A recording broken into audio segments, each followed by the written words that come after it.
বিকেল বিকেল রান্নাঘরে চলে এসেছি, ছানা করে নিয়েছি। এই যে দেখছো ছানা করেছি। আর এদিকে কড়াই বসিয়েছি, তোমার একটু বেগুন ভাজা করব, দেখায় দাঁড়া। এই যে দেখছো রাত্রের জন্য একটু বেগুন ভাজা আর একটু ফুলকপি আছে, ফুলকপি ভাজা করব। আলুটা একটু বেশি বাড়তি হয়েছিল, তার জন্য একটু কমিয়ে রেখেছিলাম দিনের বেলা সবজি যে সবজিটা করেছিলাম। তো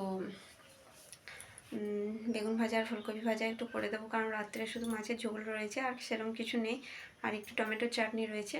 তো ভাবলাম গরম গরম একটু ভাজা করে দেবো, তাহলে রাত্রে যে যেটাই খাবে ভালো লাগবে। তো চলো আজকে তোমাদের সঙ্গে এটাই শেয়ার করব। তো পুরো ভিডিওটা দেখতে থাকো, আশা করি তোমাদের ভালো লাগবে। আর পুরো ভিডিওটা দেখো, সঙ্গে থাকো একদম শেষ পর্যন্ত। তো চলো। আর হ্যাঁ, একটা কথা, যারা ভিডিওটা দেখছো তারা প্লিজ পুরো ভিডিওটা দেখার পর যদি ভালো লাগে খারাপ লাগে অবশ্যই একটা কমেন্ট করে জানাবে। আর ভালো লেগে থাকলে অবশ্যই একটা লাইক করবে আর একটা সাবস্ক্রাইব করে আমার পাশে থাকবে। তো চলো বেশি কথা বলবো না, ভিডিওটা শুরু করি। দেখো কড়াইটা কিন্তু গরম হয়ে এসেছে, তেলটা দিয়ে নিই, বেগুনটা দিয়ে দেবো।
একটু স্ট্যান্ড না হলে একটু অসুবিধাই হয় ফোনে ক্যামেরা করতে, কারণ হচ্ছে স্ট্যান্ড ছিল জানো তো, ছেলেটা কিন্তু স্ট্যান্ডটা ভেঙে দিয়েছে, যার জন্য স্ট্যান্ডও ব্যবহার করতে পারছি না এখন।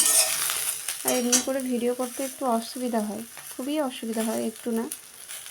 তো লবণটা একটু বেশি পড়ে গেল, তাই কমিয়ে দিলাম, তাও মনে হচ্ছে বেশি হয়ে যাবে।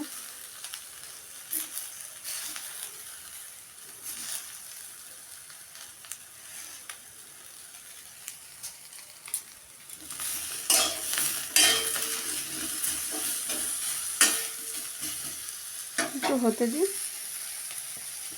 সামান্য একটু হলুদ দিয়ে দিই।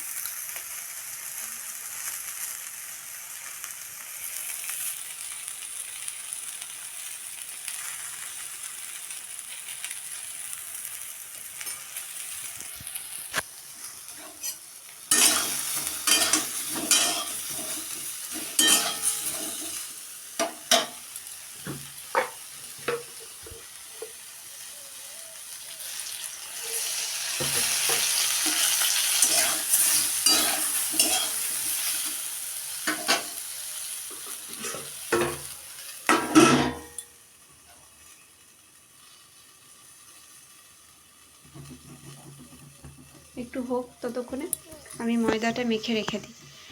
তো দেখো এদিকে ময়দাটা কিন্তু আমি মেখে রেখেছি, মেখে রাখলাম, এখনই রাখলাম। আর ভাজাটা হয়েছে কিনা দেখি।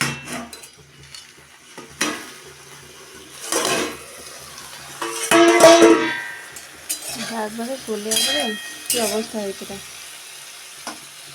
হয়ে গেছে ভাজাটা। এই আলু ভাজা দিনের ছিল, এটাও একসঙ্গে নেড়ে নেব একটু।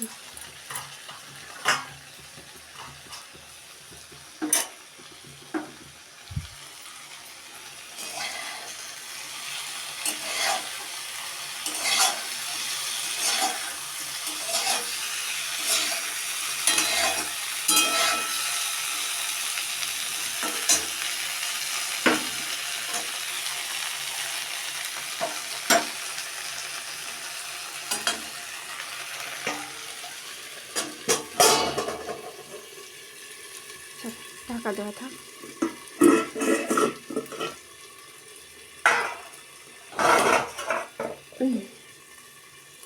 তো ভিডিওটা কেমন লাগলো অবশ্যই কমেন্টে জানাবে। চলো আজকের মতো ভিডিওটা এখানেই শেষ করছি, দেখা হবে নেক্সট ভিডিওতে। ততক্ষণে ভালো থেকো, সুস্থ থেকো, টাটা।